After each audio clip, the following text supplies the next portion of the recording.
എന്തിനാണ് ഒരു കുട്ടി തട്ടമിട്ടതിൻ്റെ പേരിൽ ഇത്രയും വിദ്വേഷത്തിന് മൂർച്ച കൂട്ടുന്നത്?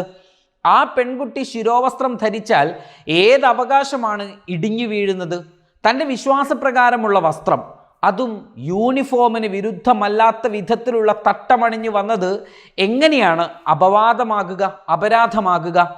വളരെ നിഷ്കളങ്കരാണെന്ന നാട്യത്തിൽ നിശബ്ദമായി വർഗീയത പടർത്തുന്ന ചില ശുഭ്രവസ്ത്രധാരികളുടെ മനസ്സിലിരിപ്പ് പുറത്തു ചാടുന്നതും ഈ വിഷയത്തിൽ നാട് കണ്ടു. എന്തിനാണ് ചിലർക്ക് മാത്രം തട്ടമിട്ട് പ്രവേശനം നടത്തുന്നതെന്ന ചോദ്യമാണ് അവർക്കുള്ളത്.